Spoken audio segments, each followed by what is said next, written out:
कधीच वेळ गेली असं म्हणता येत नाही गुंतवणुकीच्या बाबतीत. कायम जी वेळ समोर असते ती योग्यच असते. कारण आपण गुंतवणूक काही ही आज खरेदी करून उद्या विकण्याकरता करत नसतो, ती दीर्घकाळाकरता करत असतो.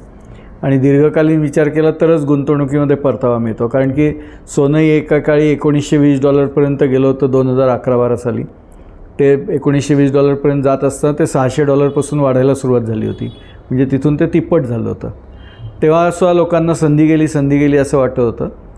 जे कोणी $1920 घेतलं आणि नंतर ते $1080 2015 साली खाली आलं, तेव्हा काही जण म्हणत होते की $1920 घेतले ते फसले आणि आता $1080 घेतले त्यांना खरी संधी. तर असं काही नसतं. आज $1920 घेतलेल्या लोकांनाही 2012 आणि 2025 म्हटलं तर 12 वर्षामध्ये जवळपास 2.5 पट परतावा मिळाला आहे सोन्यामध्ये, डॉलर टर्ममध्ये. आणि इंडियन रुपीजच्या टर्ममध्ये जर बघायचं झालं तर त्या भारतीय रुपयामध्ये तो 40,000 होतं, आज ते $1,20,000 म्हणजे तिप्पट परतावा मिळाला आहे. त्यामुळे संधी कधीच गेलेली नसते. म्हणजे $1980 गुंतवणूक करणाऱ्यालाही आज नफा मिळाला आहे, $1080 गुंतवणूक करण्यालाही नफा मिळाला आहे, ज्यांनी $600 गुंतवणूक केली होती त्यालाही नफा मिळाला आहे. मला आठवतं आहे की मी स्वतःनी 70 साली आईबरोबर जाऊन $140 10 ग्रॅमनी सोनं खरेदी केलेलं आहे मुहूर्ताला. म्हणजे आजच्या मितीला बघायचं तर तेवढ्या किमतीमध्ये 1 ग्रॅम चांदी येत नाही. म्हणजे 10 ग्रॅम सोनं तर सोडा, पण 1 ग्रॅम चांदी येत नाही. त्यामुळे प्रत्येकच टप्प्यावरती गुंतवणूक केलेली आणि ते प्रत्येकालाच फायद्याची ठरली आहे.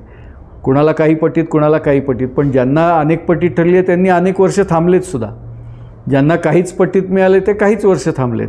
त्यामुळे तुम्ही जेवढं दीर्घकाळ याच्यात थांबणार तेवढं तुम्हाला दीर्घकाळानंतर त्याच्यामध्ये चांगली परतावा मिळणार आहे. त्यामुळे आत्ताची सुद्धा जी काय भाव आहे त्यात संधी नाही असं नाही म्हणता येणार. अजून 7-8 वर्षांनी जर विचार केला तर 2.5-3 लाखाच्या पुढे जर सोनं दिसलं तर तेव्हा असं वाटेल की आपण तेव्हा संधी उगाच सोडली, 1,20,000 घेतलं असतं तरी चाललं असतं. त्यामुळे संधी कायमच आहे.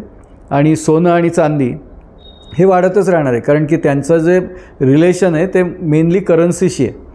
आणि करन्सी म्हणजे काय तर आपला रुपया, किंवा परदेशात गेला तर डॉलर, युरो.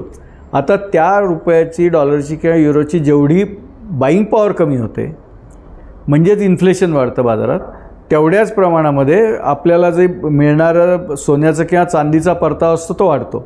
कारण सोनं आणि चांदी काय करतं तर ते रुपयाची जी काय बाईंग पॉवर ती रिस्टोअर करते.